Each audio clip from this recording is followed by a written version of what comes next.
Okay, hello, it is Tara Boothby and Lisa Rowbottom, and we're going to talk about grief, grief and loss. So what do you think, Lisa, when you sort of conceptualize grief as a psychologist? How do you notice it? I think that the first thing that I notice about grief is that a lot of people think that it's something they need to make go away. So people view it as, maybe unhealthy or uncomfortable, which is true, but they tend to want to make it stop.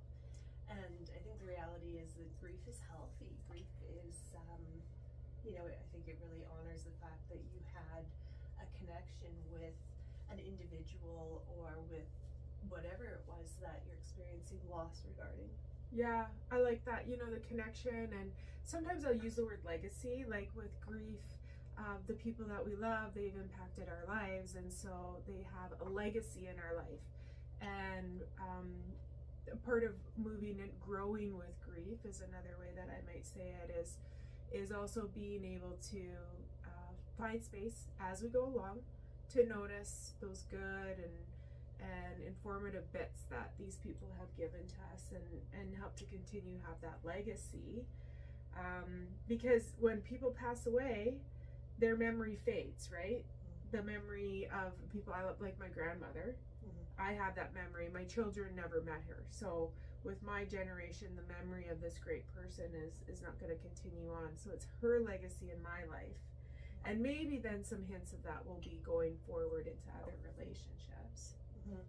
Well, but I think the idea of kind of loss of that memory, of the clarity of the memory, sometimes I see that as being something that makes people kind of resistant to allowing grief to pass, because it almost feels like, well, if I'm not grieving, then I'm not going to remember this person, or I'm not going to, I'm going to lose what I've gained from this relationship, which I think is interesting. Yeah, I like that too, because it's the two sides of the coin. So we use this word grief to notice sadness and sorrow, bereavement, but then also what we're talking about is there's different emotions. So what Tony Zurban at our office would say is emotion is motion, and we ride the wave of grief, but grief is more than one emotional experience. And sometimes people talk about the stages of change. I just had somebody I really respect poo-poo the stages of sorry, not stages of change, stages of grief. But I kind of like them. I like that informed view.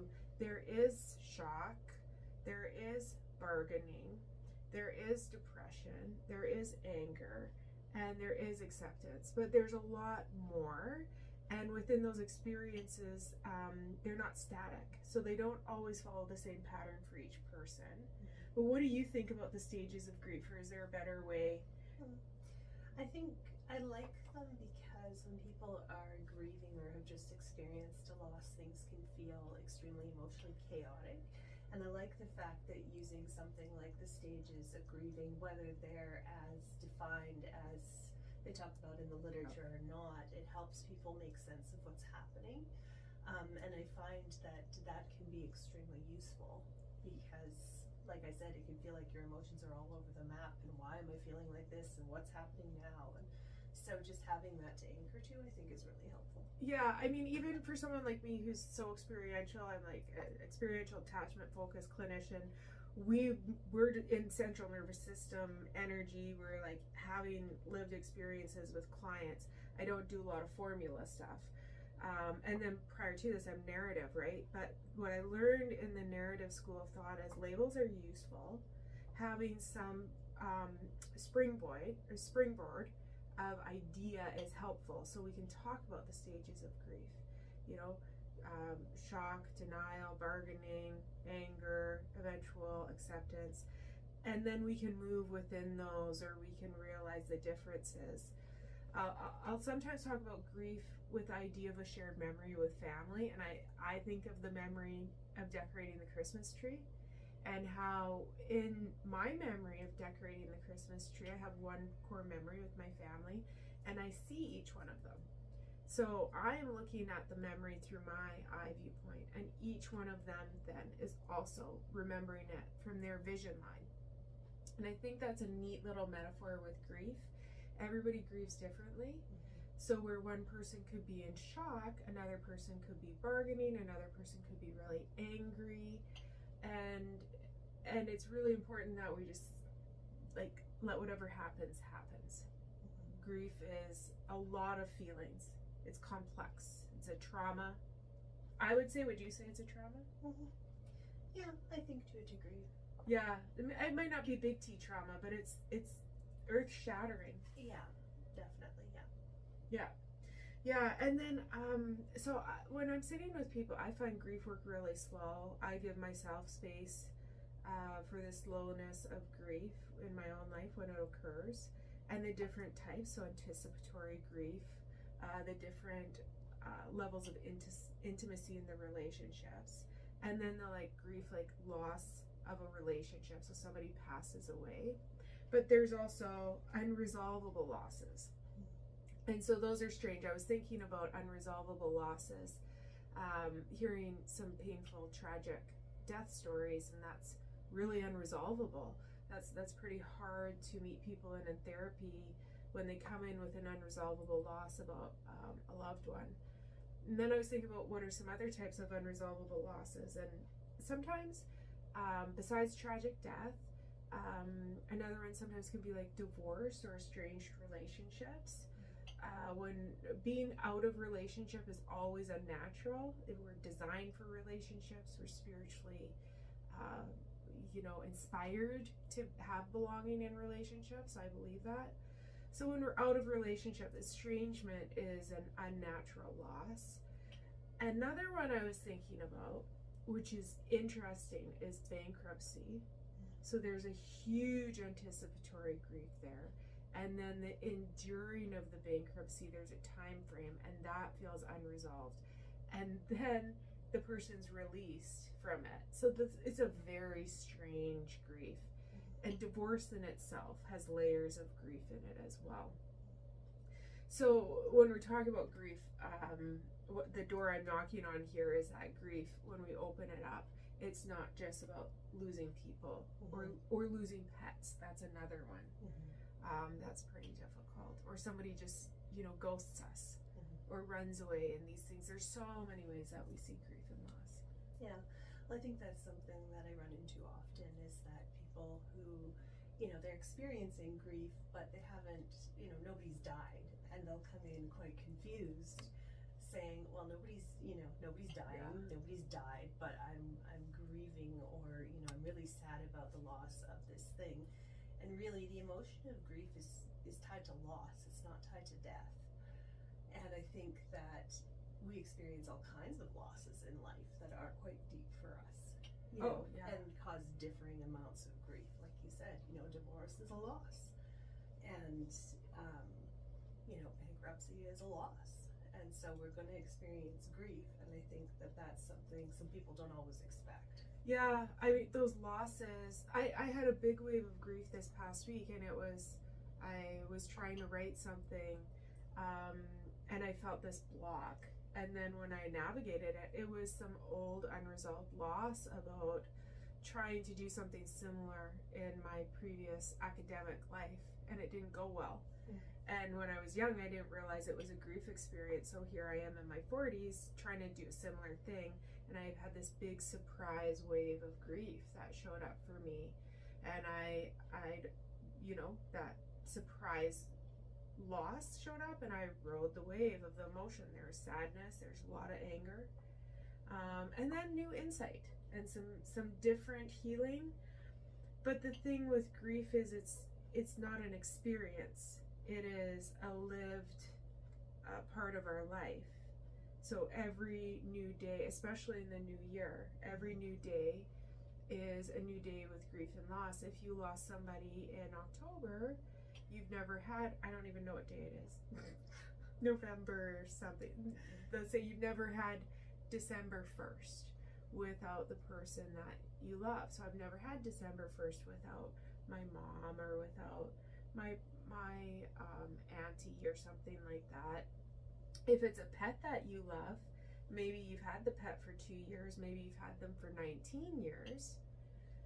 So just again, or bankruptcy, the idea that I've never had December 1st living this experience.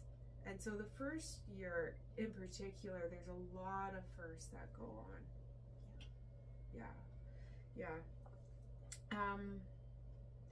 And then, so I guess too for you, Lisa, this is what I was thinking about that's curious, is also with mental health. Like sometimes like when our mental health fluctuates, we have, somebody goes through postpartum, that's one of our most notable fluctuations, or in the annual year, people go through seasonal affect, or a new diagnosis, or family members diagnosed. How do you, as somebody who has more expertise with diagnoses than I do, how do you notice that? Well, just I think grief showing up with any sort of, really with any sort of diagnosis is life-altering. Yeah. Because we never engage with our lives, or we never look at our children and have, or include those kind of things in our hopes and dreams for them, or our hopes and dreams for ourselves. And then, something will happen, and all of a sudden there's this limiting thing that's been placed on kind of the unlimited hopes and dreams that we had. And inevitably it will change some of the things that we've been planning. So for example, someone who's got major depressive disorder may decide not to have children because there's the concern that they can't actually cope. But that might not be truly what they wanted in life. They may have wanted children but have realized they can't. And so there's grief regarding that because something's been taken away that perhaps wasn't your choice to actually give up. And I think people with mental health that cycles, every time a person gets better, there can be some of that hope that comes with it that says like, okay, maybe this time this will stay. Maybe this time I can handle this. And then the dip comes again, things crash again, and so then the grief is back of that loss of hope that things could ever improve. Or even just the journey of recovering from a mental illness, because it's so non-linear, I guess. There can be some hope, maybe treatment's starting to work, and then a speed bump happens or something occurs and things start kind of backtracking a bit for a while, and people see that happening, and then they start kind of falling into this grieving space of, I thought I was getting better and I've lost this hope or this belief that maybe things could be different. So I think grief is woven into a lot of those aspects and can make recovery a lot more difficult, truly. I think that is so interesting to hear. And when you're talking, I'm thinking about like other unresolvable griefs, like infertility is such a unique grief and loss.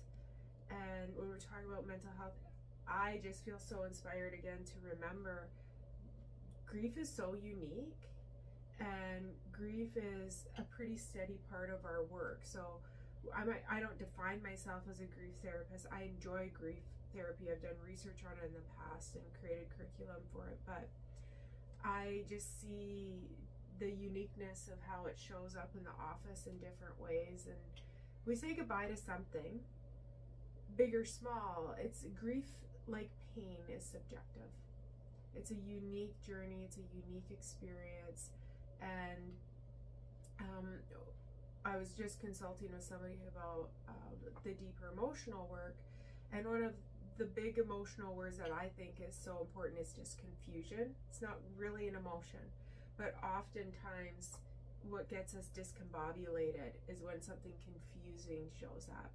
When grief shows up in our day-to-day, like last week when I had that grief experience, it was really confusing until I got slow and I noticed and wondered why I wanted to cry instead of writing a paper. That's not my typical. I kind of like writing. It's kind of a thing I enjoy. So when we get curious, whether we know it's grief or it's tears or it's frustration, my simple thing with emotion is if I can pull it out here and I can say hello tears or hello frustration, hello anxiety, and start to have a conversation. That's one way that I can find my own grief. Or in the room, starting to notice the emotion is a way that I can figure out with a client, okay, we're in a grief space again here. What do you think for you, Lisa? When grief shows up, or I mean, sometimes I would say when grief surprises us and shows up, how do you sort of figure out that it's in the room? I think that, generally actually, unless somebody has passed away, like unless somebody literally comes in and says, I'm grieving, I think that you're right, it shows up as confusion a lot of the time. Why am I feeling the way that I'm feeling? Because I think we're taught that grief and death are pretty much married, that we don't think about loss in other areas. And so there'll be a sadness or an anger or, just this emptiness feeling regarding something that's happened. And people generally are quite confused because they shouldn't be reacting this way. Like, what's going on? And so, when you sit down with them and you actually, what are you feeling? Then generally, sad without a reason shows up, or, I'm avoiding shows up a lot. Yeah, losses. And even that, sometimes getting slow to say, like, am I experiencing loss right now? What am I losing? When we talk about loss, and I think about all these curious things for my own life, my own developmental stages, and I see that in clients I work with, age over 40, like 40 is kind of a fabulous space, but things start to change, eyes start to fail, all the other things happen. And talking to people who are further along, there's ways that we grieve our youth, and then as a parent too, it's like with the kids when they're growing up and the changes, their circle gets bigger.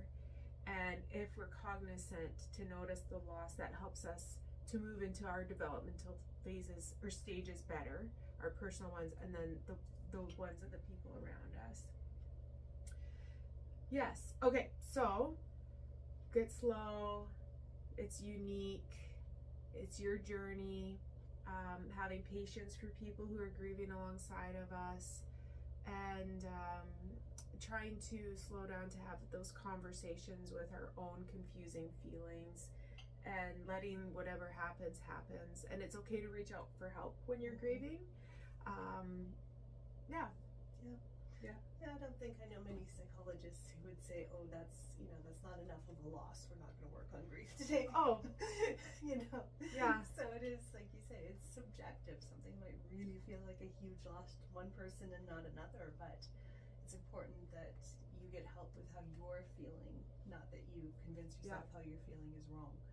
Exactly. And I was going to wind it down, but you reminded me of one other thing is, oftentimes when somebody's grieving, people come alongside and they'll be uncomfortable, so there's something about, we used to be told in therapy, if somebody's grieving, don't show emotion. But now I know, I'm a human joining with another person and we're co-regulating. If somebody's grieving in my office, I am grieving with them. And I think when we come alongside of somebody else who's grieving, and we can let ourselves feel that sorrow or frustration or confusion or whatever this person might be facing, we can do a better job of leaning in and being with them. And if somebody tries to give you some magical inspiration when you're suffering grief and loss and it pisses you off, that's healthy. Yes, it is. There's no magical thing to say when somebody's heart is broken. You're right. Right? Okay, so Lisa and I haven't done something together for a while, so that was fun. Okay, and take care, you guys. Peace and love. Sounds good.